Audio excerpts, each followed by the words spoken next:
என்ன வாணியா கேக்குறா? எல்லாரும் வந்துட்டீங்கல்ல? ஏன்னா இன்னைக்கு நம்ம தரமான தாய்வான் கிரைம் இன்வெஸ்டிகேஷன் படத்தை தான் பார்க்க போறோம். ஸோ இந்த படத்தோட பேரை வந்து நான் முன்னாடியே சொல்லிடுறேன். ஹூ கில்டு காக் ராபின் அப்படின்றது தான். ஸோ எதுக்காக நான் அதை முன்னாடியே சொல்றேன் அப்படின்னா, இந்த படத்தோட பேரை பார்த்த உடனேயுமே நம்ம நினைப்போம் ஒரு கொலை நடந்திருக்கும், அது யார் பண்ணது அப்படின்னு கண்டுபிடிக்கிற படம் அப்படின்னு. ஆனா அது கிடையாது. ஹூ கில்டு காக் ராபின் அப்படின்றது ஒரு பழைய நர்சரி ரைம். காக் ராபின் அப்படின்ற ஒரு பறவை வந்து இறந்து போயிடும். அந்த பறவையோடைய கொலைக்கு காரணம் யாருன்னு ஒவ்வொரு பாயிண்ட் ஆஃப் வியூல அந்த நர்சரி ரைம்ஸ் இருக்கும். அதே மாதிரி தான் இந்த படத்துல ஒரு சம்பவம் ஒன்று நடக்குது, ஒரு ஆக்சிடென்ட். அந்த ஆக்சிடென்ட் எப்படி நடந்தது அப்படின்னு ஒவ்வொருத்தரோட பாயிண்ட் ஆஃப் வியூல அந்த கதை போகும். அந்த பாயிண்ட் ஆஃப் வியூல ஒவ்வொரு ட்விஸ்டா உடைப்பாங்க. ஸோ அதனால தான் இந்த படத்துக்கு இந்த பேரை வச்சிருக்காங்க. அதோட கிரைம் த்ரில்லர் ஃபேன்ஸ் எங்க இருந்தாலும் மேடைக்கு வந்துருங்க. இன்னைக்கு ஒரு தரமான சம்பவம் காத்துக்கிட்டு இருக்கு. ஸோ கதைக்குள்ள போகிறதுக்கு முன்னாடி நீங்க பார்த்துக்கிட்டு இருக்கிறது ஃபிலிம் ரோல். ஞாபகமா எல்லாரும் சப்ஸ்கிரைப் பண்ணி உங்க ஃபிலிம் ரோலை சப்போர்ட் பண்ணுங்க. ஸோ டைம் வேஸ்ட் பண்ணாம ஸ்ட்ரைட்டா நம்ம கதைக்குள்ள போயிடலாம். ஸோ கதையோட ஆரம்பத்துல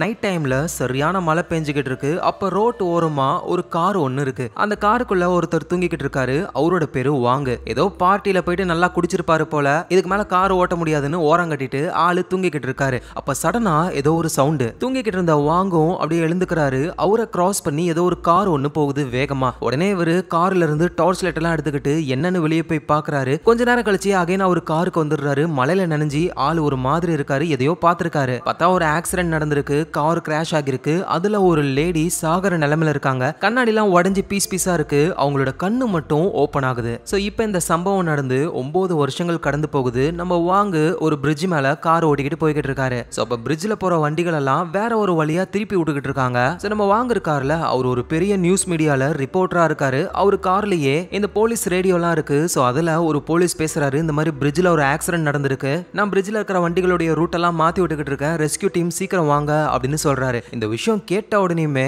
நம்ம வாங்கு நேரா அந்த ஆக்சிடென்ட் ஆன இடத்துக்கு தான் போறாரு. போனவரு போயிட்டு ஹெல்ப் பண்ணுவாருன்னு பார்த்தா காருக்குள்ள இருக்கிறது யாருன்னு பாக்குறாரு. ஒரு பெரிய பணக்காரரு, அப்புறம் ஒரு மாடல் லேடி ஒருத்தங்க. ஆஹா, இந்த ஆள் இந்த மாடல் கூட ஜாலியா சுத்திட்டு வந்து ஆக்சிடென்ட் ஆயிடுச்சு போல அப்படின்னு. இது ஒரு ஹாட் நியூஸ் அப்படின்னு போலீஸ்லாம் வரதுக்கு முன்னாடி இவர் போட்டோஸை எடுத்து அவருடைய நியூஸ் மீடியாவுக்கு அனுப்பி விட்டுறாரு. இதுதான் வாங்குடைய வேலையே. சோ வாங்குக்கு மேகி அப்படின்னு ஒரு லேடி கால் பண்றாங்க. இந்த மேகி யாருன்னா நம்ம வாங்க கூட அந்த நியூஸ் மீடியால ஒர்க் பண்றவங்க தான். அவங்க கால் பண்ணி, டே என்னடா போட்டோலாம் அனுப்பியிருக்க, உண்மையிலேயே அந்த பணக்காரன் ஒரு மாடல் கூட சுத்துறானா? அட ஆமா, நானே என் கண்ணால பார்த்தேன், சீக்கிரம் நியூஸ்ல போடு. அப்படிலாம் உடனே எல்லாம் போட முடியாது, கொஞ்சம் ரிசர்ச் ஒர்க் இருக்கு, அதை பண்ணிட்டு தான் போட முடியும் அப்படின்னு சொல்றாங்க. சரி ஓகே அப்படின்னு இவர் காலை கட் பண்ண அடுத்த செகண்டே சைட்ல இருந்து ஒரு வண்டி வந்து நம்ம வாங்கோட காரை இடிச்சு ஆக்சிடென்ட் பண்ணுது. அவ்வளவுதான், வாங்கோட காரு அப்பளம் மாதிரி நொறுங்கி போகுது. நல்லவேளை அவருக்கு ஒன்னும் ஆகல. நேரா காரை கொண்டு போய் அவருக்கு ஒரு மெக்கானிக் ஃப்ரெண்ட் இருக்காரு. அவர்கிட்ட போகும்போது தான், ஏண்டா செகண்ட்ஸ்ல BMW கார் கிடைக்குதுன்னு என்ன கூட கூப்பிடாம நீயா போயிட்டு கார் வாங்கிட்டல, பாரு உன்னை ஏமாத்திட்டாங்க, இது ஒரு ஆக்சிடென்ட் ஆன வண்டி, வேலையெல்லாம் பார்த்து உங்ககிட்ட கொடுத்துருக்காங்க,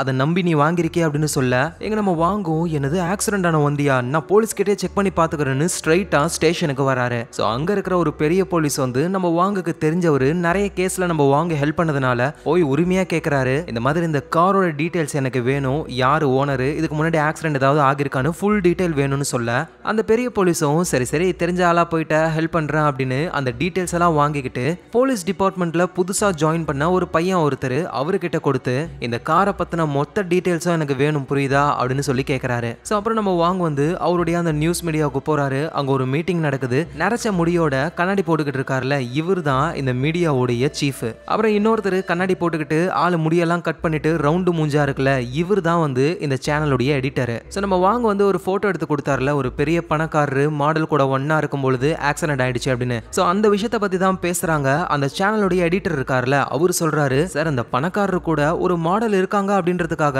அவங்களுக்குள்ள ஒரு லிங்க் இருக்கு அப்படின்னு நம்ம தப்பான நியூஸ் போட முடியாதுல்ல சார். சார் தப்புலாம் கிடையாது, நான் அடிச்சு சொல்றேன், அவங்க ரெண்டு பேருக்குள்ளயும் ஏதோ ஒரு கசமுசா இருக்கு, அதோட இந்த மாதிரி அஃபேர்லாம் இருக்கு அப்படின்னு நியூஸ்ல போட்டாதான் சார் நம்ம டாப் நம்பர் 1ல வர முடியும் அப்படின்னு சொல்ல, அந்த எடிட்டர் இருக்காருல, அவரு நம்ம வாங்க அப்படியே முறைச்சு பாக்குறாரு. ஏன்னா எடிட்டருக்கு வாங்க சுத்தமா பிடிக்கவே பிடிக்காது. சோ அந்த சீஃப் என்ன சொல்றாருன்னா, நம்ம கொஞ்சம் யோசிச்சு ரிசர்ச் பண்ணிட்டு இந்த நியூஸை போடலாம் அப்படின்னு சொல்லிடுறாரு. சோ அப்புறம் நைட் டைம் ஆகுது. அந்த நியூஸ் மீடியாவுடைய சீஃப் இருக்காருல, அவர் ஒரு பார்ட்டிக்கு ஏற்பாடு பண்ணிருக்காரு. ஒர்க் பண்ற எல்லாருமே அந்த பார்ட்டிக்கு வந்திருக்காங்க. அந்த சீஃப் இருக்காருல, அவருக்கு சரியான செல்வாக்கு இருக்கு. இன்னும் சொல்ல போனா சீக்கிரமாவே அவரு மினிஸ்டராவே ஆக போறாராம். சோ அதுக்கான பார்ட்டி தான் இது. சோ அந்த பார்ட்டில இந்த சீஃப் இருக்காருல, அவரு எல்லாரும் முன்னாடியும் தோருக்கானே வாங்க, நான் மினிஸ்டர் ஆனதுக்கு அப்புறம் இவன் தான் இந்த மீடியாவுடைய ஹெட் ஆஃப் த டெஸ்க் அப்படின்னு சொல்லி ப்ரமோஷன்லாம் கொடுக்க போறத பத்தி பேசுறாங்க. சோ வாங்குக்கும் அவ்வளவு ஹாப்பி. ஆனா நம்ம வாங்க வந்து அந்த மேகின்ற பொண்ணை தான் பார்த்துக்கிட்டே இருக்காரு. ஏன்னா மேகி மேல இவருக்கு ஒரு கண்ணு. ஆனா மேகிக்கு ஆல்ரெடி ஒரு பாய் ஃப்ரெண்ட் இருக்காரு போல. சோ இந்த பார்ட்டி எல்லாம் முடிச்சுட்டு மேகியை டிராப் பண்றதே நம்ம வாங்க தான் அப்படியே கார்ல கூட்டிட்டு போய்கிட்டு இருக்கும்போது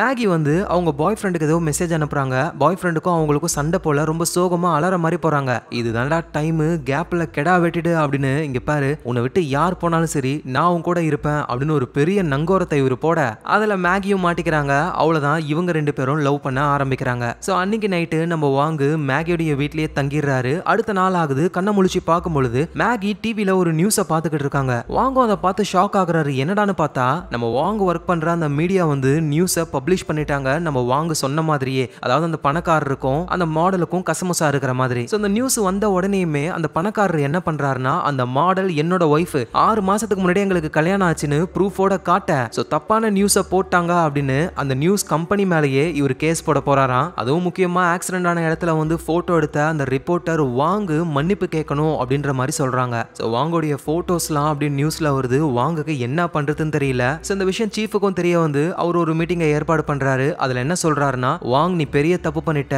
நீ மன்னிப்பு கேட்டே ஆகணும், அதோட உன்னை டெம்பரவரியா வேலையை விட்டு தூக்குறோம் அப்படின்னு சொல்லிடுறாரு. இப்பதான் அவருக்கு ப்ரமோஷன் கிடைக்கிற மாதிரி இருந்தது, இப்ப அதுவும் போயிடுச்சு. சோ அப்புறம் நம்ம வாங்க வந்து அவரு கார் பத்தின டீடைல்ஸ் எல்லாம் கொடுத்திருப்பாருல போலீஸ் கிட்ட, அதை பத்தி கேட்கலான்னு ஸ்டேஷனுக்கு வராரு. அங்க அந்த புதுசா சேர்ந்த பையன் எல்லா இன்ஃபர்மேஷனையும் எடுத்துக்கிட்டு பெரிய போலீஸ் கிட்ட கொடுக்குறாரு. நம்ம பெரிய போலீஸும் என்னையா வாங்கு டிவி நியூஸ்ல எல்லாம் வர போலயே, சார் நீங்க வேற வயித்தறிச்சல கலப்பாதீங்க சார், சரி இந்த காரை பத்தி சொல்லுங்க. யோ உன் காரு 9 வருஷத்துக்கு முன்னாடியே ஆக்சிடென்ட் ஆயிருக்கு, அதுவும் ஹிட் அண்ட் ரன் கேஸ், இன்னைக்கு வரைக்குமே அந்த கேஸ் முடியவே இல்லை தெரியுமா அப்படின்னு சொல்லி அந்த கேஸோட ஃபைல் எல்லாம் காட்டுறாரு. ஒரு கார் ஆக்சிடென்ட் ஆகிருக்கு, ஒரு ஆள் ஒருத்தர் இறந்து போயிருக்காரு, ஒரு பொண்ணுக்கு சரியான அடி. இந்த மாதிரி ஒரு ஆக்சிடென்ட் ஆகிருக்கு அப்படின்னு போலீஸ்க்கு தகவல் சொன்ன அந்த விட்னஸ் உடைய சிக்னேச்சரும் அங்க இருக்கு. யாருன்னு பார்த்தா நம்ம வாங்கு ஷாக் ஆகுறாரு. ஏன்னா அவரோட சிக்னேச்சர் தான் அங்க இருக்கு. 9 வருஷத்துக்கு முன்னாடி ரோட்டோரமா காரை நிப்பாட்டிட்டு ஆளு காருக்குள்ள உட்காந்து தூங்கிக்கிட்டு இருப்பாரு. வெளியே சரியான மழை. இதை தான் நம்ம ஸ்டார்டிங்ல பார்த்திருப்போம். அப்போ ஒரு சவுண்டு கேட்கும். இவரை தாண்டி கார் ஒன்று வேகமா போகும். ஸோ வாங்க ஒரு டார்ச் லைட் எடுத்துட்டு போய் பார்த்தா அங்க ஒரு கார் கிராஷ் ஆகிருக்கு. இன்னொரு கார் வந்து ஏத்திட்டு நிக்காம போயிட்டாங்க போல. ஸோ ஆக்சிடென்ட் ஆன கார்ல வந்து ஒரு ஆள் இறந்து போயிட்டாரு. ஒரு லேடி வந்து உயிருக்கு போராடிக்கிட்டு இருக்காங்க. ஸோ இதை நம்ம வாங்கும் பார்த்து இவர் தான் போலீஸ்க்கு இன்ஃபர்மேஷனையே கொடுக்குறாரு. ஸோ 9 வருஷத்துக்கு முன்னாடி இவர் பார்த்த அந்த ஆக்சிடென்ட் ஆன காரை தான் மாடிஃபை பண்ணி இப்போ இவர்கிட்டயே வித்துருக்காங்க. ஸோ நம்ம வாங்குக்கும் என்ன பண்றதுன்னு தெரியல. ஆஃபீஸ்க்கு போறாரு. அவருக்கு தான் வேலை இல்லையே. ஆனால் மேகியை மேலே வர சொல்லி மேகி கூட அவர் தனியா பேசுறாரு. மேகி நடந்தது ஒரு மிஸ் அண்டர்ஸ்டாண்டிங் தான், அதுக்காக வேலையை விட்டு தூக்கணும் அப்படின்ற அவசியம் கிடையாதுல்ல. எனக்கு புரியுது வாங், ஆனா அந்த எடிட்டர் இருக்கார்ல அவருக்கு தான் உன்னை சுத்தமா பிடிக்கலையே. இந்த நேரத்தை கரெக்டா யூஸ் பண்ணி சீஃப் கிட்ட பேசி உன்னை வேலையை விட்டு தூக்கிட்டாரு. ஸோ அவரு தான் காரணம் அப்படின்னு மேகி சொல்றாங்க. அந்த ஆளுக்கு என் மேல ஏன் இவ்வளோ காண்டு அப்படின்னு ஒன்றும் புரியாம நம்ம வாங்கு அவருடைய அந்த மெக்கானிக் ஃப்ரெண்ட் இருக்கார்ல அவரை பார்க்க போறாரு. அந்த மெக்கானிக் ஃப்ரெண்டும் அவர் லைஃப்ல நடந்த நல்ல விஷயங்கள் எல்லாம் போட்டோ எடுத்து அதை அப்படியே ஒட்டி வச்சிருக்காரு. இந்த போட்டோஸ் எல்லாம் நான் பார்க்கும்போது ரொம்ப சந்தோஷமா இருப்பேன் தெரியுமா. ஆனா குடிச்சிட்டேன்னு வச்சுக்கேன், எங்க இருந்து வருதுன்னு தெரியல, அப்படியே சோகம் மண்டையெல்லாம் பிச்சுக்கிற மாதிரி இருக்கும். எது என்னவோ இதுதான் என் சந்தோஷமே. எது சந்தோஷமா? யோ உனக்கு இதெல்லாம் சந்தோஷமான மொமெண்ட்ஸ், ஆனா நான் இப்ப ரொம்ப சோகத்துல இருக்கேன். நீ சொன்ன மாதிரியே அந்த கார் 9 வருஷத்துக்கு முன்னாடி ஆக்சிடென்ட் ஆனது. இது 9 வருஷத்துக்கு முன்னாடியா? நீ கூட ஒரு ஆக்சிடென்ட் நேர்ல பார்த்தேன்னு சொன்னி அதுவா அப்படின்னு அந்த மெக்கானிக் ஃப்ரெண்ட் வந்து ரொம்ப ஆர்வமா கேட்கிறாரு. ஆமா ஆமா சரி நான் வீட்டுக்கு போறேன் அப்படின்னு நம்ம வாங்க ஒரு டாக்ஸில வீட்டுக்கு போகலாம்னு நினைக்கும் போது பின்னாடி திரும்பி பார்க்கறாரு. யாரும் அவரை ஃபாலோ பண்ற மாதிரியே தோணுது. ஸோ அப்புறம் அவர் வீட்டுக்கு போயிடுறாரு. வீட்டுக்கு போயிட்டு அந்த 9 வருஷத்துக்கு முன்னாடி நடந்த அந்த ஆக்சிடென்ட் தான் அவர் மைண்டுக்குள்ள ஓடிக்கிட்டே இருக்கு. ஸோ திரும்ப அந்த கேஸை தோண்டி உண்மையிலேயே அந்த ஆக்சிடென்ட்ல என்ன நடந்தது அப்படின்னு தெரிஞ்சுக்கணும்னு நினைக்கிறாரு. ஸோ அப்போ ஆக்சிடென்ட் நடக்கும்போது நம்ம வாங்க வந்து வெறும் டார்ச் லைட் மட்டும் எடுத்துட்டு போயிருக்க மாட்டாரு, கேமராவும் எடுத்துட்டு போயிருப்பாரு. வேகமா ஒரு கார் போச்சுல இடிச்சிட்டு அந்த காரை அவரு போட்டோ எடுத்திருப்பாரு. அப்படியே லைனா நிறைய போட்டோ எடுத்திருப்பாரு. அது எல்லாமே ஒரு பழைய கேமரால இருக்கு. அந்த கேமரால போட்டு செக் பண்ணி பார்க்கும்போது தான் அந்த போட்டோஸ் ஃபைல்லாம் இருக்கு. ஆனா லைட்டா ஆர்டர் மிஸ் ஆகுது. நடுவுல ஒரு 2-3 போட்டோஸை காணோம். ஸோ நம்ம வாங்குக்கும் ஏதோ ஒரு டவுட் வருது. உடனே மேகிக்கு கால் பண்ணி இவங்க 2 பேருமே ஒரு லைப்ரரிக்கு போறாங்க. அந்த லைப்ரரியில ஒரு பப்ளிக் நியூஸ் ஆஃபீஸ் இருக்கு. அதாவது ரொம்ப வருஷத்துக்கு முன்னாடி இருந்த நியூஸ் பேப்பர் எல்லாத்தையுமே அங்க கலெக்ட் பண்ணி வச்சிருப்பாங்க. ஸோ கரெக்டா அந்த ஆக்சிடென்ட் நடந்த அன்னைக்கு நியூஸ் பேப்பரை செக் பண்ணி பார்க்கும்போது தான் அந்த ஆக்சிடென்ட் நடந்து கொஞ்ச நேரத்திலேயே ஒரு பிசினஸ் மேனுடைய பொண்ணு ஒண்ணு, அந்த பொண்ணை வந்து யாரோ கடத்திட்டாங்களாம். அந்த பொண்ணு இறந்து போன நிலைமையில போலீஸ் கண்டுபிடிச்சிருக்காங்க. ஸோ அப்புறம் அந்த ஆக்சிடென்ட்ல வந்து ஒரு ஆள் ஒருத்தர் இறந்து போயிட்டாரு. ஒரு பொண்ணுக்கு சரியான அடியில அவங்கள ஹாஸ்பிட்டல்ல சேர்த்திருக்காங்க. திடீர்னு மர்மமான முறையில ஹாஸ்பிட்டல்ல இருந்த பொண்ணு காணாம போயிட்டாங்களாம். ஸோ இப்போ வரைக்குமே அந்த ஆக்சிடென்ட் பண்ணது யாரு, அந்த பிசினஸ் மேனுடைய பொண்ணை கொன்னது யாரு, ஆக்சிடென்ட்ல உயிர் பொழைச்ச அந்த பொண்ணு எங்க போனாங்கன்னு போலீஸால இது வரைக்குமே கண்டுபிடிக்க முடியல. ஸோ இந்த விஷயங்கள் எல்லாம் நம்ம வாங்க வாங்கும் மேகியும் தெரிஞ்சுக்கிறாங்க. நம்ம வாங்கும் மேகி கிட்ட 9 வருஷத்துக்கு முன்னாடி நம்ம சீஃப் ஆபீஸ்ல ஒரு பார்ட்டி வச்சாரு. அந்த பார்ட்டில நல்லா குடிச்சிட்டு காரை ஓட்டிட்டு போக முடியாதுன்னு ஓரமா போட்டு தூங்கிட்டேன். அப்பதான் இந்த ஆக்சிடென்ட் நடந்தது. அந்த ஆக்சிடென்ட்ல இடிச்சிட்டு போன காரை நான் வேகமா போயிட்டு கேமரால நிறைய போட்டோ எடுத்தேன். அந்த போட்டோஸ் எல்லாம் எடுத்துட்டு நம்ம ஆபீஸ்ல என்ன வேலையை விட்டு தூக்குனான எடிட்டர், அந்த எடிட்டர் கிட்ட தான் கொடுத்தேன். ஆனா அதுல ஒன்னும் இல்லைன்னு சொல்லி கொடுத்துட்டாரு. இப்போ நான் அந்த போட்டோஸ் எல்லாம் செக் பண்ணும்போது 2-3 போட்டோவை காணோம். மேபி அந்த போட்டோஸ்ல இடிச்சிட்டு போன காருடைய நம்பர் இருந்திருக்கணும். அதை அந்த எடிட்டர் டெலீட் பண்ணிருக்கணும். எதுக்காக அவரு பண்ணாரு, யாரை காப்பாத்த பண்ணிருக்காருன்னு நம்ம கண்டுபிடிச்சே ஆகணும் அப்படின்னு இவங்க பிளான போடுறாங்க. ஆனா அதுக்கு முன்னாடி இவங்க அந்த ஆக்சிடென்ட்ல உயிர் பொழிச்ச அந்த பொண்ணோட பேர் வந்து டிங்கு. அந்த பொண்ணு ஹாஸ்பிட்டல்ல இருந்து மர்மமான முறையில காணாம போயிட்டாங்க. அந்த பொண்ணு எங்க இருக்கான்னு கண்டுபிடிக்கணும் அப்படின்னு அதே ஹாஸ்பிட்டலுக்கு போறாங்க. சோ அங்க மேகியோட ஃப்ரெண்டு ஒரு பொண்ணு ஒர்க் பண்றாங்க. அவங்க 9 வருஷத்துக்கு முன்னாடி அட்மிட் ஆன அந்த டிங்குன்ற பொண்ணுடைய இன்ஃபர்மேஷன் எல்லாம் கொடுக்குறாங்க. சோ இவங்களுக்கு ஒரு அட்ரஸ் கிடைக்குது. அந்த அட்ரஸ்க்கு போனா ஒரு சூப்பர் மார்க்கெட், அந்த டிங்குன்ற பொண்ணுடைய ஃபேமிலி தான் இந்த சூப்பர் மார்க்கெட்டை நடத்துறாங்களே. சோ நம்ம மேகியும் வாங்கும் டிங்கோடைய ஃபேமிலி கிட்ட நாங்க வந்து டிங்கோடைய ஃப்ரெண்ட்ஸ் ஸ்கூல்ல ஒன்னா படிச்சோம் அப்படின்னு அப்படியே பேச்சு போட்டு ஏதாவது இன்ஃபர்மேஷன் கிடைக்குமா, இப்ப டிங்கு எங்க இருக்கான்னு தெரிஞ்சுக்க ட்ரை பண்றாங்க. அதோட அந்த இடத்துல அந்த டிங்குன்ற பொண்ணு அவளோட ஃப்ரெண்ட்ஸ் கூட எடுத்த போட்டோஸ்லாம் இருக்கு. நம்ம வாங்கும் அவரோட மொபைல்ல அந்த போட்டோஸ் எல்லாம் போட்டோ எடுக்கிறாரு. சரி சொல்லுங்க, டிங்கு எங்க இருக்கான்னு உங்களுக்கு தெரியுமா அப்படின்னு சொல்லி கேட்க, ஆனா அங்க இருக்கிற யாருக்குமே டிங்கு இப்ப எங்க இருக்காங்கன்னு தெரியாதான், நாங்க பார்த்தே பல வருஷத்துக்கு மேல ஆகுதுன்னு சொல்றாங்க. சோ நம்ம வாங்குக்கும் என்ன பண்றதுன்னு தெரியல. அப்பதான் டிங்கோடைய ஃபேமிலியில இருக்கிறவங்க எல்லாம் ஒரு காஃபி போட்டு குடிக்கிறாங்க. அந்த காஃபி பவுடர் வந்து செம்ம காஸ்ட்லி. அதை ஒரு சில இடத்துல தான் விற்பாங்க. அதை வாங்குறவங்களும் ரொம்ப ரொம்ப கம்மி. அதனாலேயே விலை ரொம்ப அதிகம். இவ்வளோ காஸ்ட்லியான காஃபி பவுடர்லையா நீங்க காஃபி சாப்பிடுவீங்க அப்படின்னு சொல்லி வாங்க கேட்க, எங்களுக்கு தெரியாதுப்பா, இது எங்களுக்கு கிஃப்டா வந்தது அப்படின்னு சொல்றாங்க. ஸோ வாங்குக்கு ஏதோ ஒரு டவுட் வருது. இந்த காஃபி பவுடர் பக்கத்துல எந்த கடையில கிடைக்கும் அப்படின்னு தேடும் பொழுது இந்த டிஸ்ட்ரிக்ட்லயே ஒரே ஒரு கடையில மட்டும்தான் அந்த காஃபி பவுடர் கிடைக்கும். ஸோ ஸ்ட்ரைட்டா அந்த கடைக்கு போறாங்க. ஸோ இந்த காஃபி பவுடரை யாரு வாங்குவாங்க அப்படின்னு சொல்லி கேட்கும் பொழுது அவங்களும் இந்த காஃபி பவுடரை வாங்குறவங்க ரொம்ப கம்மி தான் சார், ஒரு 3 பேர் இருப்பாங்க. அதுல லேடி யாராவது, ஆமா ஒரே ஒரு லேடி இருக்காங்க, அவங்க பேரு மிஸ்ஸஸ் சான் அப்படின்னு சொல்றாங்க. இதோ அவங்களே வந்துட்டாங்களே அப்படின்னு கடைக்காரங்க சொல்றாங்க. நம்ம வாங்கும் மேகியும் திரும்பி பார்த்தா வந்தது டிங்கு தான். மிஸ்ஸஸ் சான் அப்படின்னு வேற ஏதோ ஒரு பேர்ல இந்த இடத்துல இருக்காங்க. நம்ம வாங்கும் டிங் கிட்ட அவருடைய விசிட்டிங் கார்டை கொடுக்கறாரு. நாங்க உங்ககிட்ட ஒரு முக்கியமான விஷயம் பேசணும்னு வந்தோம், அந்த ஆக்சிடென்ட பத்தி. உடனே டிங்கும் நடந்த விஷயத்த சொல்றாங்க. நானும் என்னோட பாய் ஃப்ரெண்டும் ரொம்ப ஜாலியா நிறைய குடிச்சிட்டு வண்டியை ஓட்டிட்டு வந்தோம். அப்ப ஏதோ ஒரு கார் வந்து எங்களை மோதிருச்சு. ஆனா தப்பு எங்க மேலதான், ஏன்னா நாங்க குடிச்சிருந்தோம். என்னோட பாய் ஃப்ரெண்ட் அங்கேயே இறந்து போயிட்டான் அப்படின்னு சொல்றாங்க. சரி அதெல்லாம் இருக்கட்டும், ஹாஸ்பிட்டல்ல இருந்து நீங்க திடீர்னு ஏன் காணாம போகணும், இப்ப மிஸ்ஸஸ் சான் பேரை மாத்திட்டு ஏன் இங்க இருக்கீங்க அப்படின்னு கேட்க, இதுக்கு மேல என்னால உங்ககிட்ட எதுவும் சொல்ல முடியாது, ப்ளீஸ் என்ன விடுங்க அப்படின்னு சொல்லி டிங் அங்க இருந்து போய்கிட்டே இருக்காங்க. நம்ம வாங்கும், எங்க பாருங்க என் விசிட்டிங் கார்டு உங்ககிட்ட தான் இருக்கு, ஏதாவது ஒண்ணுனா எனக்கு கால் பண்ணுங்க அப்படின்னு அவரு கத்துறாரு. ஆனா அதை கண்டுக்காம டிங் அங்க இருந்து போய்கிட்டே இருக்காங்க. எங்க நம்ம வாங்கும் வீட்டுக்கு வந்துடுறாரு. அவருக்கு ஒரே குழப்பமா இருக்கு. போலீஸ் ஸ்டேஷன்ல வாங்கிட்டு வந்த அந்த ஆக்சிடென்ட் பத்தின கேஸ் ஃபைல் எல்லாம் படிக்கும் பொழுதுதான் இறந்து போனார்ல டிங்கோடைய பாய் ஃப்ரெண்டு, அவருடைய போஸ்ட்மார்ட்டம் ரிப்போர்ட்டும் இருக்கு. அதுல அவரு குடிக்கலாம் இல்ல, தெளிவா தான் இருந்திருக்காரு அப்படின்னு ரிப்போர்ட்ல இருக்கு. என்னது அந்த டிங்கு வந்துட்டு பாய் ஃப்ரெண்ட் குடிச்சிட்டு இருந்தாரு அப்படின்னு சொன்னாங்க. ஆனா ரிப்போர்ட்ல குடிக்கவே இல்ல அப்படின்னு போட்டிருக்கேன்னு குழப்பத்துல இருக்கும்போது டிங்கு கிட்ட இருந்து இவருக்கு கால் வருது. இவங்களும் அட்டன் பண்ணி, சொல்லுங்க என்ன விஷயம், நான் எதுக்காக கால் பண்ணனா, ப்ளீஸ் என்கிட்ட பேசின விஷயத்த வெளியே யாருக்கிட்டையும் சொல்லிடாதீங்க. ஆனா டிங் ஆக்சிடென்ட் நடக்கும்போது உன் பாய் ஃப்ரெண்ட் நல்லா குடிச்சிருந்தான்னு சொன்னேன், ஆனா போஸ்ட்மார்ட்டம் ரிப்போர்ட்ல அவர் குடிக்கவே இல்லைன்னு வந்திருக்கு, ஏன் நீங்க போய் சொன்னீங்க அப்படின்னு கேட்க, இங்க பாருங்க இதுக்கு மேல எந்த கேள்வியும் கேட்காதீங்க, இதை பத்தி நான் எதையும் சொல்ல விரும்பல, எல்லாத்தையும் நான் மறக்கணும்னு நினைக்கிறேன் அப்படின்னு இவங்க பேசிக்கிட்டே வீட்டுக்குள்ள போறாங்க. அப்ப வீட்டு கதவை யாரோ தட்டுறாங்க. ஒரு நிமிஷம் இருங்க அப்படின்னு சொல்லி வாங்கோட காலை கட் பண்ணாம இவங்க டோரை திறக்க, யாரோ ஒருத்தர் அந்த டிங்க வந்து அட்டாக் பண்ண ஆரம்பிக்கிறாங்க. டிங்கு கத்துறதுலாம் நம்ம வாங்குக்கு போன் கால்ல கேக்குது. சோ நம்ம வாங்குக்கு என்ன பண்றதுன்னு தெரியல. உடனே அவரு டிங்கோடைய வீட்டை கண்டுபிடிச்சாகணும். ஆனா வீடு எங்க இருக்குன்னு தெரியல. சோ அதனால அந்த காஃபி பவுடர் விற்கிற அந்த கடைக்காரங்க கிட்ட போயிட்டு, மிஸ்ஸஸ் சான் ஒருத்தங்க வருவாங்கன்னு சொன்னீங்களே, அவங்க வீடு எங்க இருக்கு அப்படின்னு கேட்கும்போது தான், அவங்க வீடு எங்களுக்கு சரியா தெரியாது, ஆனா போன் பண்ண உடனே வந்துருவாங்க, பக்கத்துல தான் இருப்பாங்கன்னு நினைக்கிறேன், இங்க வாடகைக்கு ஒரு பெரிய அபார்ட்மெண்ட்டே இருக்கு அப்படின்னு சொல்ல, இவரும் போய் பார்த்தா ஏகப்பட்ட வீடு இருக்காங்க. ஆனா இருந்தாலும் எல்லா வீட்டு டோரையும் செக் பண்ணும்பொழுது ஒரு வீட்டோட டோர் மட்டும் உடைஞ்சிருக்கு. கண்டிப்பா இதுதான் டிங்கோட ரூமா இருக்கணும் அப்படின்னு நம்ம வாங்க உள்ள போறாரு. கரெக்டா அந்த நேரத்துல தான் ஜன்னல் வழியா ஒரு ஆளு அந்த வீட்ல இருந்து எஸ்கேப் ஆகுறாரு. உடனே நம்ம வாங்கும் பின்னாடியே போயிட்டு அவரை பிடிக்க ட்ரை பண்றாரு. ஆனா அந்த ஆளு சம வேகமா போய் கார் எடுத்துக்கிட்டு அங்க இருந்து எஸ்கேப் ஆயிடுறாரு. சோ தப்பிச்சு போன அந்த பர்சன் தான் டிங்க ஏதோ ஒரு இடத்துல கட்டி போட்டு வச்சிருக்காரு. அந்த லாக்ல இருந்து டிங்கு வெளியே வந்து அவங்களுடைய போன் அங்கதான் இருக்கு. அதை எடுத்து உடனே நம்ம வாங்குக்கு கால் பண்றாங்க. ஆனா கால் போக மாட்டேங்குது. ஏன்னா ஒருத்தரை தடுத்துட்டு போனார்ல, அந்த சேசிங்ல போன் உடஞ்சிருச்சு போல. ஆனா இருந்தாலும் அதெல்லாம் ஃபிக்ஸ் பண்ணி ஆன் பண்ணும்போது தான் ஏதோ ஒரு நம்பர்ல இருந்து கால் வந்திருக்கு. அதோட வாய்ஸ் மெசேஜும் வந்திருக்கு. இவர் என்னன்னு ப்ளே பண்ணும்போது அந்த டிங்குன்ற பொண்ணு தான் பேசுறாங்க. ப்ளீஸ் என்ன காப்பாத்துங்க, என்னை எப்படியாவது காப்பாத்துங்க அப்படின்னு சொல்லும் பொழுது அந்த இடத்துக்கு யாரோ வந்து டிங்க பயங்கரமா அடிக்கிறாரு போல.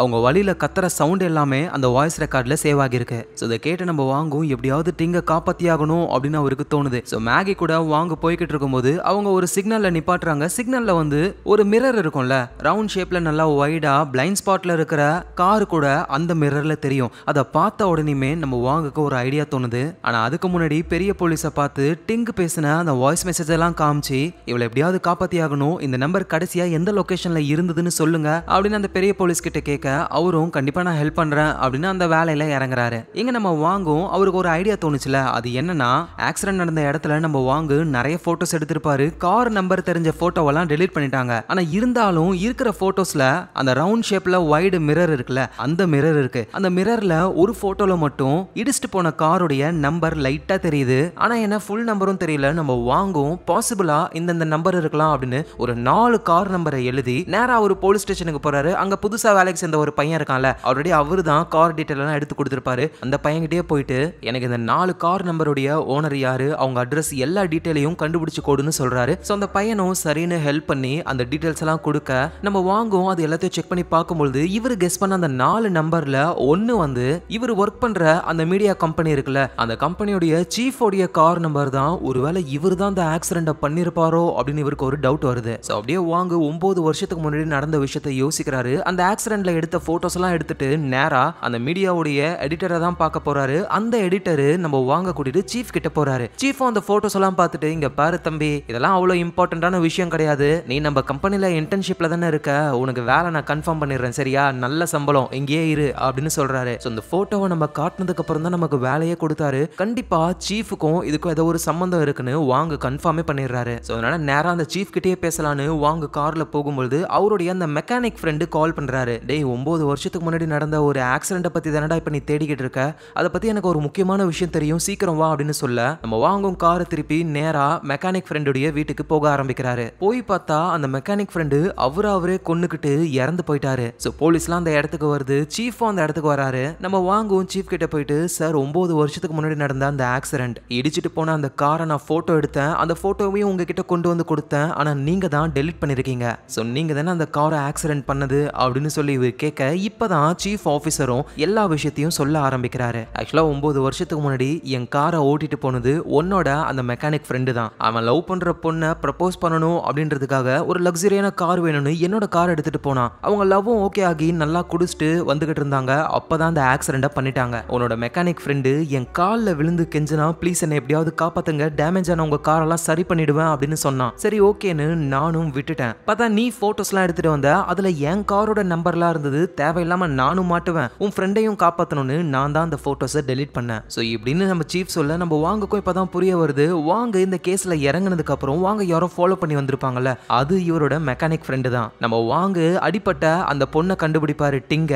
அந்த பொண்ணை யாரோ வந்து செமையா அடிப்பாங்கல்ல, அதுவும் இந்த மெக்கானிக் ஃப்ரெண்டு தான். ஏன்னா அவரு தான் இந்த ஆக்சிடென்ட் பண்ணிருக்காரு அப்படின்ற விஷயம் வெளியே தெரியக்கூடாது அப்படின்றதுக்காக. ஸோ ஜன்னல்ல இருந்து ஒருத்தர் எகிரி குதிச்சு ஓடினாரு. நம்ம வாங்கும் திறத்திட்டு போக கார்ல எஸ்கேப் ஆகி போனதும் அந்த மெக்கானிக் ஃப்ரெண்டு தான். அவர் அந்த மெக்கானிக் ஃப்ரெண்டு தான் குடிச்சா ரொம்ப சோகமாயிடுவார்ல, அப்படி சோகமாகி பண்ணதெல்லாம் தப்புன்னு தெரிஞ்சு நம்ம வாங்குக்கு கால் பண்ணிருப்பாரு. துக்கம் தாங்காம அவரே இறந்து போயிட்டாரு. ஸோ இப்படின்னு எல்லா விஷயத்தையும் நம்ம வாங்க புரிஞ்சுக்கிறாரு. ஸோ இப்போ வாங்குக்கு வந்து பெரிய போலீஸ் இருக்காருல, அவரு சில டீட்டெயில் எல்லாம் கொடுக்குறாரு. அதான் அந்த டிங்குன்ற பொண்ணு என்னை காப்பாத்துன்னு வாய்ஸ் மெசேஜ் எல்லாம் அனுப்பியிருப்பாங்க. அந்த போனுடைய கடைசி லொகேஷன் எங்க இருக்கு அப்படின்னு சொல்லி கேட்டிருப்பாருல, அந்த லொகேஷனை கொடுத்துட்டாங்க. ஒரு 2 போலீஸை கூட்டிட்டு அந்த இடத்துக்கு போறாரு. பார்த்தா நிறைய வீடுகள் இருக்கு. அதுல எந்த வீட்டுல அவங்க இருக்காங்கன்னு தெரியல. ஆனா இருந்தாலும் ஒவ்வொரு வீடா போய் டிங்கோட போட்டோவை காமிச்சு இந்த பொண்ணை பார்த்திருக்கீங்களா அப்படின்னு கேட்டுக்கிட்டே வரும்போது ஒரு வீட்டுல இருந்து அந்த போலீஸ்ல ஜாயின் பண்ண புது பையன் இருக்காருல்ல, அந்த பையன் இருக்காரு. நம்ம வாங்குவோம், டேய் நீ என்னடா இங்க பண்ற, ஹலோ இதுதான் என் வீடு, ஓ அப்படியா அப்படின்னு நம்ம வாங்குக்கு லைட்டா டவுட் வருது. உள்ள போயிட்டு செக் பண்ணி பார்த்தா வீடுலாம் நார்மலா தான் இருக்கு.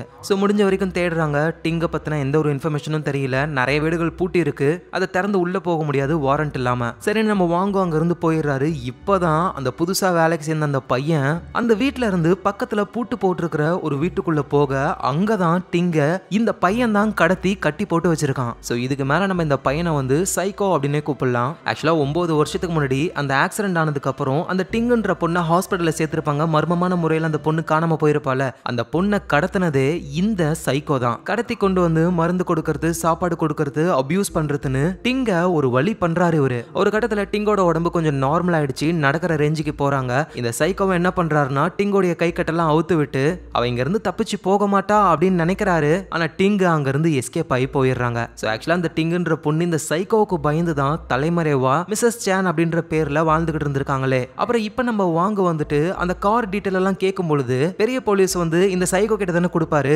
என்னது இந்த கார் டீடைலை இவர் வாங்குறாரு அப்படின்னு சொல்லி நம்ம வாங்க இவ்வளோ நாள் ஃபாலோ பண்ணது இந்த சைக்கோ தான். எதுக்காகனா சைக்கோ வந்துட்டு அந்த டிங்குன்ற பொண்ணை தேடிக்கிட்டு இருக்காரு, வாங்கும் தேடுறாருல. சோ வாங்கு மூலியமா டிங் இந்த சைக்கோ கண்டுபிடிச்சி இப்ப பிடிச்சி ஒரு இடத்துல அடைச்சி வச்சிருக்காரு. அப்படின்னா அது எல்லாத்தையும் பண்ணது இந்த சைக்கோ தான். ஆனா எதுக்காக சீஃப் இதெல்லாம் பண்ணது மெக்கானிக்னு சொன்னாருன்னு இப்ப வரைக்கும் நமக்கு புரியல. சோ அந்த சைக்கோவும் டிங்க பார்த்து நீ பாவோன்னு ஹாஸ்பிட்டல்ல இருந்து உன்னை கூட்டிட்டு வந்து எவ்வளவு பத்திரமா நான் பாத்துக்கிட்டேன், ஆனா நீ என்னை விட்டு தப்பிச்சு போயிட்ட, அதுவும் என்கிட்ட இருந்த பணத்தெல்லாம் எடுத்துக்கிட்டு. உன்னை 9 வருஷம் நான் தேடிக்கிட்டு இருந்தேன் தெரியுமா, அந்த ரிப்போர்ட்டர் வாங்குக்கு தான் தேங்க்ஸ் சொல்லணும், அவனால தான் நீ திரும்ப எனக்கு கிடைச்ச அப்படின்னு அவரு சொல்றாரு. எங்க நம்ம வாங்கும் அவரோட மெக்கானிக் ஃப்ரெண்டோடைய வீட்டுக்கு போறாரு. அப்படியே சோகத்துல இருக்காரு. ஏன்னா அந்த டிங்குன்ற பொண்ணையும் காப்பாற்ற முடியல, இது எல்லாத்தையும் பண்ணது நம்ம ஃப்ரெண்டு தானா அப்படின்னு ஒரு கஷ்டத்துல இருக்கும்போது தான் அந்த மெக்கானிக் ஃப்ரெண்டு அவரோட ஃபேமிலி போட்டோவெல்லாம் ஒட்டி வச்சிருப்பாருல, அதுல ஒரு போட்டோவை பார்த்து நம்ம வாங்கு ஷாக் ஆகி ஸ்ட்ரைட்டா சீஃபை பார்க்கலான்னு போறாரு. சீஃப் கார்ல ஒரு இடத்துக்கு போக பின்னாடியே நம்ம வாங்கும் ஃபாலோ பண்ணி போறாரு.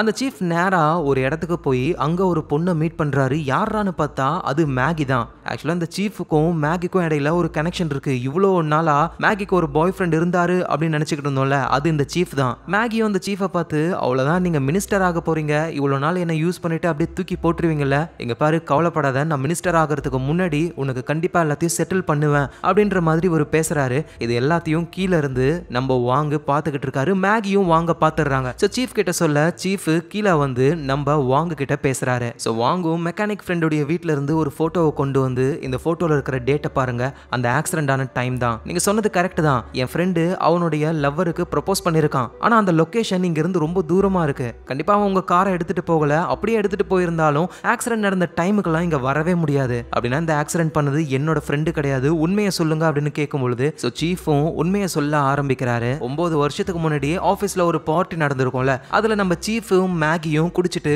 கார்ல வந்துகிட்டு இருக்காங்க. சீஃப் தான் காரை ஓட்டிக்கிட்டு இருக்காரு. பக்கத்துல இருக்கிற மேகி சும்மா இல்லாம சும்மா கசமுசா பண்ண கண்ட்ரோலை மிஸ் பண்ணி ஆப்போசிட்ல வந்த ஒரு காரை இடிச்சிடுறாங்க. இவங்க குடிச்சிருக்கிறதுனால நம்ம நின்னா நமக்கு தான் ப்ராப்ளம்னு அங்க இருந்து எஸ்கேப் ஆகி வந்துடுறாங்க. ஆனா நம்ம சீஃபோட கார் வந்து டேமேஜ் ஆகி இருக்குல்ல, கண்டிப்பா போலீஸ் கண்டுபிடிச்சிரும் அப்படின்னு சீஃப் வந்துட்டு மெக்கானிக் ஃப்ரெண்டு கிட்ட போயிட்டு இவரு தான் மெக்கானிக் ஃப்ரெண்டோட காலில் விழுந்து ப்ளீஸ் என் காரை சரி பண்ணி கொடுன்னு கெஞ்சிருக்காரு. ஸோ அவரும் காரை சரி பண்ண எந்த ஒரு ப்ராப்ளமும் இல்லை. ஆனால் 9 வருஷம் கழிச்சு நம்ம வாங்க திரும்ப இந்த கேஸை தோண்ட சீஃபும் எங்கடா நம்ம மாட்டிக்க போறோம் அப்படின்னு பழியெல்லாம் மெக்கானிக் ஃப்ரெண்ட் மேல போடணும்னு அந்த ஃப்ரெண்டையே போட்டு தள்ளிடுறாரு. ஸோ இந்த விஷயத்தை கேட்ட நம்ம வாங்கும் செமையா கடுப்பாகிறாரு. இதை நான் வெளியே கண்டிப்பா சொல்லுவேன், உங்களுக்கு தண்டனையை வாங்கி கொடுப்பேன். உடனே சீஃபும் நீ மீடியால ஒர்க் பண்றவன்னு சொல்லாத, எல்லாத்துக்குமே ஆதாரம் வேணும், உங்ககிட்ட இருக்கிற ஆதாரம்லாம் கண்டிப்பா பத்தவே பத்தாது, எங்க பாரு நான் சீக்கிரமாவே மினிஸ்டர் ஆயிடுவேன், மீடியால இருந்து உன்னை வேலையை விட்டு தூக்கிடும்ல, கவலைப்படாத, அதே மீடியால உனக்கு பெரிய போஸ்டிங்கை நான் வாங்கி தரேன், ஸோ இதை பெருசாக்காத, அப்படியே விட்டுடு அப்படின்னு சொல்ல ஸோ நம்ம வாங்குக்கும் என்ன பண்றதுன்னு தெரியல. அப்படியே கார்ல உட்காந்துக்கிட்டு அவருடைய போன்ல போட்டோஸ் எல்லாம் செக் பண்ணிக்கிட்டு இருக்காரு. அந்த டிங்கோட ஃபேமிலி இருந்த இடத்துக்கு போகும்போது சில போட்டோஸ் எல்லாம் எடுத்திருப்பாருல, டிங்கோடைய பழைய போட்டோ. அப்படி டிங்குக்கு பக்கத்துல ஒரு பையன் இருக்கிறத பாக்குறாரு. அது அந்த சைக்கோ தான். இவன் என்ன டிங்கு கூட இருக்கான் அப்படின்னு சொல்லி செமையா டவுட் வருது. ஆனா அந்த சைக்கோவோட வீட்டுல வாங்க செக் பண்ணி பார்க்கும்போது அங்க சந்தேகப்படுற மாதிரி எதுவும் இருக்காது. ஸோ அதனால வாங்க என்ன பண்றாருன்னா அந்த சைக்கோவை ஃபாலோ பண்ண ஆரம்பிக்கிறாரு. காலையில அவர் வேலை செய்யறதுல இருந்து நைட்டு வீட்டுக்கு போற வரைக்கும் ஃபாலோ பண்ணிக்கிட்டே இருக்காரு. அந்த சைக்கோவும் ஸ்ட்ரைட்டா அவரோட வீட்டுக்குள்ள போவாருன்னு பார்த்தா பக்கத்து வீட்டுக்குள்ள போறாரு. அப்படின்னா அந்த பொண்ணு அங்கதான் இருக்கணும் அப்படின்னு நம்ம வாங்குக்கு ஸ்ட்ரைக் ஆகுது. சடனா அந்த சைக்கோ வந்துட்டு உடம்புல கவர் மாதிரி ட்ரெஸ்ஸை போட்டுட்டு வராரு. ரத்தம்லாம் இருக்கிற மாதிரி தெரியுது. ஐயோ அந்த பொண்ணை கொன்னுட்டானோ அப்படின்னு வேகமா அந்த கதவை தட்ட ஆரம்பிக்கிறாரு வாங்க. அந்த சைக்கோவும் கதவை திறக்க 2 பேரும் சண்டை போட்டுக்க ஆரம்பிக்கிறாங்க. அந்த சைக்கோ நம்ம வாங்க பிடிச்சி கத்தியால கொல்ற ரேஞ்சுக்கு போயிட்டு ஆனா கொல்லாம இப்போ உனக்கு என்ன வேணும், அந்த பொண்ணை தேடி தானே வந்த, இந்த அப்படின்னு ஒரு சாவியை தூக்கி போட்டு அந்த பொண்ணு அந்த ரூம்ல தான் இருக்கா போய் பாரு அப்படின்னு சொல்லி அனுப்பி விடுறாரு. ஸோ நம்ம வாங்கும் அந்த கதவை திறந்து பார்த்தா அப்படியே ஷாக் ஆகி உறைஞ்சு போறாரு. இப்ப கதை அப்படியே 9 வருஷம் பாஸ்ட்டுக்கு போகுது. உண்மையிலேயே என்ன நடந்தது அப்படின்னு இப்பதான் நமக்கு தெரிய வருது. ஆக்சுவலா இந்த சைக்கோ, டிங்கு, அப்புறம் அந்த ஆக்சிடென்ட்ல இறந்து போனார்ல டிங்கோடைய பாய் ஃப்ரெண்டு, இவங்க 3 பேருமே ஃப்ரெண்ட்ஸ் தான். ஒரு பெரிய பிசினஸ் மேனுடைய பொண்ணை கடத்தணும் அப்படின்னு பிளான போடுறாங்க. ஏன்னா அப்பதான் பிளாக்மெயில் பண்ணி நிறைய பணத்தை வாங்க முடியும் அப்படின்னு. ஸோ அதே மாதிரியே அந்த பொண்ணை கடத்தி பணத்தையும் வாங்கிக்கிறாங்க. திரும்ப அந்த பொண்ணை கொண்டு போய் விடணும். அந்த பொண்ணை பாத்துக்கிறது வந்து சைக்கோட வேலை தான். ஆனா அந்த சைக்கோ அந்த பொண்ணை சாகடிச்சிடுறாரு. டிங்குக்கும் டிங்கோடைய பாய் ஃப்ரெண்டுக்கும் எதுவும் புரியல. டே ஏன்டா அந்த மாதிரி பண்ணன்னு கேட்க, நான் என்ன பண்றது, சும்மா அந்த பொண்ணு கத்திக்கிட்டே இருந்தா அதான் போட்டு தள்ளிட்டேன் அப்படின்னு சொல்ல, டிங்கோட பாய் ஃப்ரெண்டும் இதுக்கு தான் இவன் ஒரு சைக்கோ, புரியுதா, இனிமே நம்ம இவன் கூட எதுவும் பண்ண தேவையில்லை, வா நம்ம போலாம் அப்படின்னு டிங்கோட பாய் ஃப்ரெண்டு டிங்க கூட்டிட்டு பணத்தெல்லாம் எடுத்துக்கிட்டு அவங்க மட்டும் போகலான்னு கார்ல போக ட்ரை பண்றாங்க. ஆனா அந்த சைக்கோ பின்னாடியே, ஏய் 3 பேருமே சேர்ந்து பிளான் போட்டோம், தனியா விட்டு போவாதீங்க அப்படின்னு கத்துறாரு. ஆனா அதை கண்டுக்காம டிங்கும் அவளுடைய பாய் ஃப்ரெண்டும் கார்ல பணத்தோட அங்கிருந்து போயிடுறாங்க. அப்படி போகும்போது தான் நம்ம சீஃபோட கார் வந்து மோதி ஒரு ஆக்சிடென்ட் ஆகுது. சீஃபும் மேகியும் அங்கிருந்து எஸ்கேப் ஆகி போயிடுறாங்க. நம்ம வாங்கும் போட்டோஸ்லாம் எடுத்துட்டு அப்புறம் அவரோட காருக்கு போயிடுறாரு. அந்த கேப்ல தான் இந்த சைக்கோ போய் பார்க்கறாரு. பார்த்தா அந்த பாய் ஃப்ரெண்டு இன்னும் உயிரோட தான் இருக்காரு. அந்த பாய் ஃப்ரெண்டை இந்த சைக்கோவே கொன்னுட்டு டிங்க மட்டும் எதுவும் பண்ணாம பணத்தை எடுத்துட்டு அங்கிருந்து ஓடி வந்துடுறாரு. சோ இதுதான் உண்மையிலேயே அங்க நடந்தது. இப்ப கதை அப்படியே பிரசன்ட் டைமுக்கு வருது. டோரை திறந்து நம்ம வாங்கு பார்த்தார்ல, உள்ள என்னன்னா அந்த சைக்கோ டிங்கோடைய கை காலெல்லாம் துண்டு துண்டா வெட்டி போட்டு வச்சிருக்கான். அதை பார்த்து அப்படியே நம்ம வாங்க வாமிட் பண்றாரு. ஏன்னா அவரால் சுத்தமா முடியல. அந்த சைக்கோ பின்னாடி வந்து ஷார்ப்பா ஒரு பொருளை கொடுத்து, இந்த அந்த பொண்ணை நீயே கொண்டுட்டு, பாவம் வழியில துடிச்சுக்கிட்டு இருக்காளா அப்படின்னு சொல்லி கொடுக்க, ஆனா நம்ம வாங்க அதை வாங்கி அந்த சைக்கோவை குத்தி கொலை பண்றாரு. அதுக்கப்புறமா வழியில துடிச்சுக்கிட்டு இருக்கிற டிங்கையும் நம்ம வாங்கே கொன்னுறாரு. ஸோ அப்புறம் நம்ம வாங்க சீஃபை மீட் பண்றாரு. சீஃப் வந்து நடந்த விஷயத்தெல்லாம் சொல்லியிருப்பார்ல, காரை ஓட்டி நான் தான் ஆக்சிடென்ட் பண்ணேன்னு, அது எல்லாத்தையும் வாங்க ரெக்கார்ட் பண்ணி வச்சிருக்காரு போல. அதை வச்சு பிளாக்மெயில் பண்ணி அந்த மீடியாவுடைய டைரக்டராவே நம்ம வாங்கு மாறிடுறாரு. சோ அப்புறம் ஒரு எடிட்டர் இருப்பாரு, அவருக்கு தான் வாங்க பிடிக்காதே. அதனால நம்ம வாங்கு எடிட்டரை பார்த்து, நீ தானே சீஃப் கிட்ட சொல்லி என்ன வேலையை விட்டு தூக்க வச்சது, என் மேல உனக்கு அப்படி என்ன காண்டுன்னு கேட்கும்பொழுது, இது நான் உன்னை வேலையை விட்டு தூக்க சொன்னா, டேய் மேகின்னு ஒரு பொண்ணு இருக்கே, அந்த பொண்ணு தான் ரிசர்ச் பண்ணலனாலும் பரவாயில்ல அப்படியே நியூஸை போடுங்கன்னு சொல்லி உன் மேல கெட்ட பேர் வர வச்சு நீ ஹெட் ஆஃப் த டேபிள் ஆயிடுவியோ அப்படின்ற கடுப்புல தான் சீஃப் கிட்ட சொல்லி வேலையை விட்டு தூக்குச்சு, நான் கிடையாது அப்படின்னு இவர் சொல்ல நம்ம வாங்கு ஷாக் ஆகுறாரு. அந்த எடிட்டரும் என்ன சொல்றாருன்னா, நம்ம சீஃபுக்கும் அந்த மேகிக்கும் இடையில ஒரு கனெக்ஷன் இருக்கு. 9 வருஷத்துக்கு முன்னாடி ஒரு பார்ட்டி நடந்ததுல, அந்த பார்ட்டில கூட நம்ம சீஃப் நல்லா குடிச்சிட்டாரு. இந்த மேகின்ற பொண்ணு தான் சீஃபோட காரை ஓட்டிட்டு சீஃபை வீட்டுல டிராப் பண்றேன்லாம் சொன்னா. அப்பையில இருந்தே அவங்களுக்குள்ள கனெக்ஷன் இருக்குன்னு சொல்ல நம்ம வாங்குக்கு சுத்தமா எதுவும் புரியல. ஏன்னா சீஃப் என்ன சொல்லிருப்பாரு, அவரு தான் காரை ஓட்டிட்டு வந்தாரு, ஆக்சிடென்ட் பண்ணிட்டாருன்னு சொல்லுவாரு. ஆனா இங்க எடிட்டர் சொல்றத வச்சு பார்த்தா உண்மையிலேயே காரை ஓட்டிட்டு வந்தது மேகி தான் ஆக்சிடென்ட் பண்ணிருக்காங்க. இந்த விஷயத்தை பத்தி நம்ம வாங்கு மேகி கிட்டயே கேட்கறாரு. மேகியால எதுவும் சொல்ல முடியல. நீ நான் சொல்றத நம்புவியா இல்ல அந்த எடிட்டர் சொல்றத நம்புவியான்னு கேட்கும்போது, ஏமா சொல்றதையும் நம்ப மாட்டேன், நான் சொல்றத தான் நான் நம்புவேன் அப்படின்னு சொல்லிட்டு அவர் அங்க இருந்து போறாரு. ஏன்னா இதுக்கு மேல மேகியால வாங்க எதுவுமே பண்ண முடியாது. ஏன்னா சீஃப் வந்து மினிஸ்டர் ஆயிட்டாரு. மினிஸ்டரோட ஃபுல் சப்போர்ட் நம்ம வாங்குக்கு தான். ஏன்னா ரெக்கார்டிங்ஸ் எல்லாம் வச்சு பிளாக்மெயில் பண்ணிருக்காரு. சோ நம்ம வாங்க அப்படியே சீனா அந்த கம்பெனியோட டைரக்டரா வேற லெவல்ல இருக்காரு. சோ அப்படியே மீட்டிங் நடக்குது. அந்த மீட்டிங்ல நம்ம வாங்கு ஒரு விஷயத்த சொல்ல ஆரம்பிக்கிறாரு. ஒரு சம்பவம் ஒவ்வொரு பாயிண்ட் ஆஃப் வியூலையும் வேற வேற மாதிரி இருக்கும். அது எவ்வளவு டிஃப்ரெண்டா இருந்தாலும் சரி, ஆனா ஒரு விஷயம் மட்டும் உண்மை, எல்லாருமே திருடங்க தான் அப்படின்னு இவர் சொல்ல, இப்ப கதை அப்படியே திரும்ப 9 வருஷம் பாஸ்ட்டுக்கு போகுது. நம்ம வாங்க அந்த ஆக்சிடென்ட்டை பார்த்துட்டு டார்ச் லைட்லாம் எடுத்துட்டு போவார்ல, அங்க போய் அந்த ஆக்சிடென்ட் ஆன காரை பார்க்கறாரு. டிங்கும் அவளுடைய பாய் ஃப்ரெண்டும் அடிபட்டு இருக்காங்க. காருக்கு பின்னாடி அப்படியே பணம் நிறைய இருக்கு. உடனே நம்ம வாங்க என்ன பண்றாருன்னா, அதுல இருந்து சில கட்டுகளை எடுத்து கொண்டு வந்து அவரோட வண்டியில வச்சுக்கிறாரு. சோ இந்த கேப்ல தான் அந்த சைக்கோ வந்து டிங்கோடைய பாய் ஃப்ரெண்டை கொன்னுட்டு மீதி இருக்கிற பணத்தை எடுத்துட்டு தப்பிச்சு போயிருப்பாரு. எங்க நம்ம வாங்கும் எதுவுமே தெரியாத மாதிரி போலீஸ்க்கு கால் பண்ணி விஷயத்த சொல்லுவாரு. சோ அதுல இருந்து என்ன புரிய வருது அப்படின்னா, எல்லாருமே திருடங்க தான், எங்க யாருமே உத்தமன்கள் கிடையாது அப்படின்னு இந்த இடத்துலயே இந்த படம் முடியுது. சோ பாத்தீங்களா, நடந்தது ஒரே ஒரு ஆக்சிடென்ட். ஆனா அது ஒவ்வொருத்தருடைய பாயிண்ட் ஆஃப் வியூல வேற வேற மாதிரி போய் கடைசியில நம்ம எதிர்பார்க்காத விஷயங்கள் தான் நடந்தது. சோ அவ்வளவுதான் இந்த கதை. கண்டிப்பா உங்க எல்லாருக்கும் பிடிச்சிருக்கும் நான் நம்புறேன். பிடிச்சிருந்ததுன்னா ஒரு லைக்கை போடுங்க. அதோட நீங்க பாத்துக்கிட்டு இருக்கிறது ஃபிலிம் ரோல். ஞாபகமா எல்லாரும் உங்க ஃபிலிம் ரோலை சப்ஸ்கிரைப் பண்ணி உங்க சப்போர்ட்டை கொடுங்க. நாளைக்கு நம்ம வேற லெவல் மூவில பார்க்கலாம். Lots of love guys.